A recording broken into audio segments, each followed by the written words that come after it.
Hi, good evening. So this is Doc Franklin once again.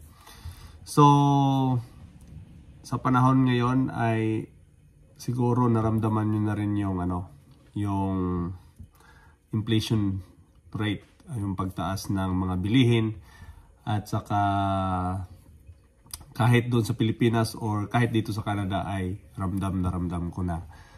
So dati ay mabilis tayong nakakabili ng mga mamahaling torque wrench at gamit.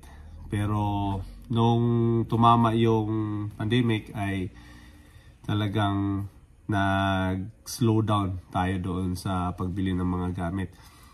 So tamang-tama, meron akong nakitang tools na talagang hindi siya ganun kamahal at gawang Canada yung tools na ito.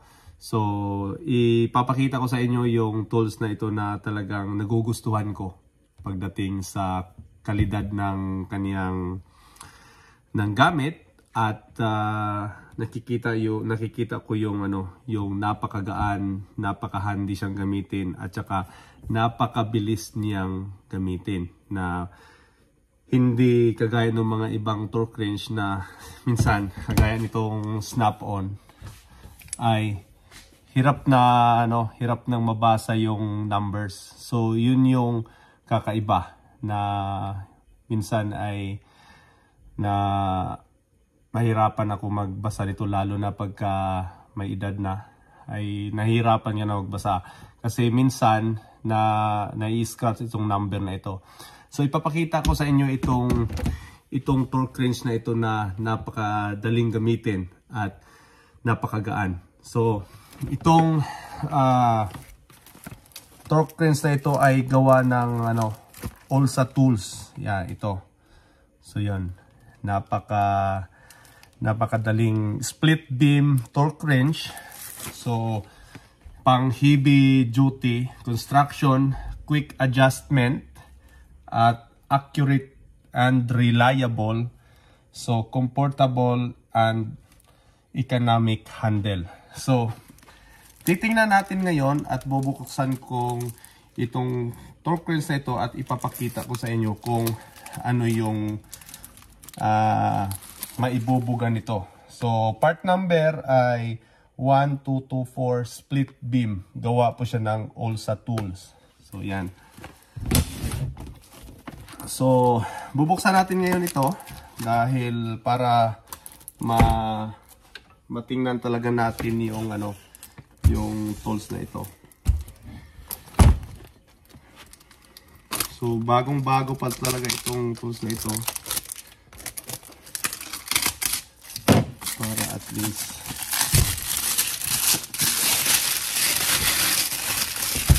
yan, tingnan natin. So yan, titingnan natin yung tools na ito. So yan. Yun. See? So, ito yun, So, Olsa Tools. 1/2 drive split beam torque wrench. So, yan. From 50 to 250 foot-pounds. Yan. So, from 4% accuracy, swing, arc 15 degrees, polishing finish. So yun yung ito yung titingnan natin yung loob. So see,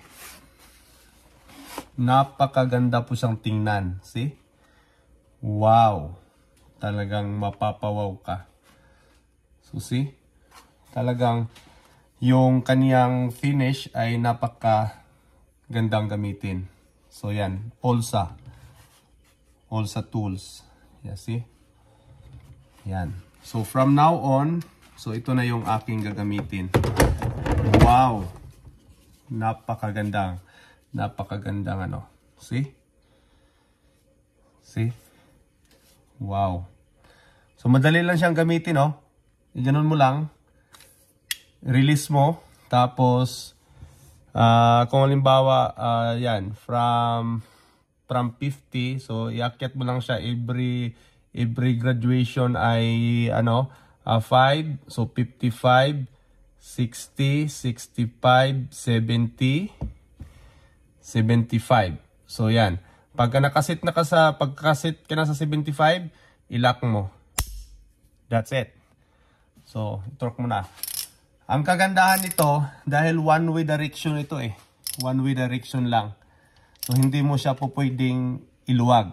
Kasi minsan, ang iba, sa torque wrench, ginagamit din nila pang luwag So, hindi dapat dahil precision tools tong mga torque wrench Kaya, dapat, kung ano lang yung higpit na required mo na panghigpit, yun lang yung gagamitin mo.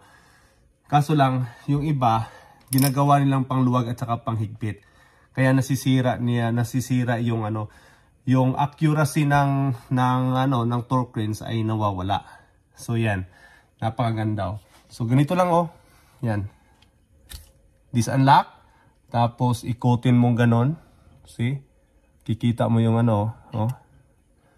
So, see? So yan.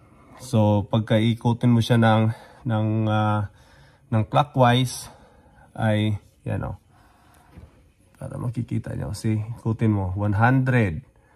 So 100, so 125, 150. Tapos lock mo. That's it. See? Napakaganda po siya. So yan. So pag once na gusto nyong mag-avail ng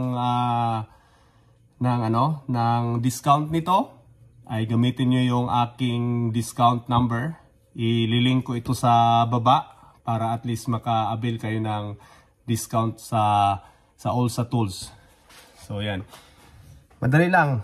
So, see? Yan. See? Napakadali siyang gamitin. Napakadaling gamitin. So, isusubok ko ito sa gulong ko. Tapos pakinggan natin kung ano yung click na makikita natin. See?